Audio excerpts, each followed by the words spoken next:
حتی یتبینا تر دې چې ښه واضح شي تاسو ته حتی یتبینا چې ښه واضح شي تبین دې ته وایي چې ښه وضاحت راشي لکم الخیط الابیض من الخیط الاسود یو توروالی دی د شپې یو د سحر رڼا ده نو دا رڼا چې دومره غالب شي چې د شپې توروالی ختم کی عبدالله ابن عباس رضی الله تعالی عنہ د سحر وخت ښودلی دی که نه د پشمني وخت یې ښودلی دی چې څه ټایم بندیږي او دا یې ښودلی دی چې سحر څه ټایم شروع کیږي د سحر بانګ به څه ټایم وي هغوی د غرونو په سر باندې چې کله تا رڼا ولیده که نه او سوروالی د سحر په نظر راغی دقه یې ټایم دی لار کې به رڼا یي رڼا دا نن سبا چې ګوره اذانونه د سحر کوي تاسو وګورئ د په باندې 15 بجې 20 منټه 15 بجې چې څوک هم اذان د سحر کوي نن سبا نو د ده اندازې ته ګوره نو وروره شپه ده توره شپه ده او دی لګیا د اذان کوي او په خلکو یې پشمنۍ بند کو دا من وجه د یهودو سره مشابهت راځي سحري لیټ کا پشمنۍ لیټ کا نن سبا 25 منټه کم او 5 نیمه مخکې چې څوک هم اذان کوي اذان خو پرې د خلک منځونه کوي په 5 نیمه د بانګ وخت لا نه داخله احناف منځونه کړي دا دیال دی او په هغه خلک ورپسې کله کله خاندي وایي په کوجه کې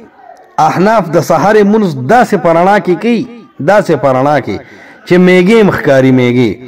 او په روژه کې دومره په تیاره کې کوي چې میخ هم نه ښکاري خو دا بالکل صحیح ده ابو داود حدیث ته دې آیت تفسیر کړی دی حتی یتبین لکم الخیط الابیض حتی یطلع الفجر الاحمر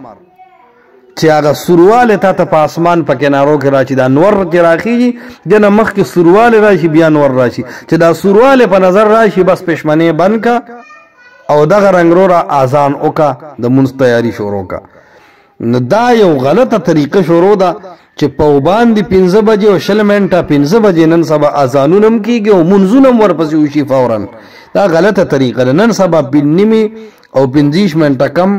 شپږ دا ښکلی ټایم دی بس په دې باندې بند که پشمني اذان وکړه له 7 منټه بس مونځ وکړه دا ښکلی او مناسب ټایم دی سړی مثال په کم 6 بجې 10 منټه کم 6 بجې مونځ وکړي لیکن دا یو غلطه طریقه ده د نقشو پسې روان دي او ځینې نقشې خو بیخي د بانک ټایم لا نه داخل هغې پکې مونځ کړي تر دې پورې حدیث د ابو داود کې راځي اذان شروع دی خو ته راپاڅېدې او تعالی طعام کوز شروع کړی دی من سمع النداء رسول الله علیه السلام فرمایي چا چې اواز د اذان واورېدو او د ده په لاس کې طعام دی نو فلا یضعه حتی یقضي منه حاجته دې د ږدي نه دا نوړی تر څو چې خپل حاجت دې پوره کړي نه دا چې ځان دې موړ کړي د 4 منټه کې دې ځان برابرولی شي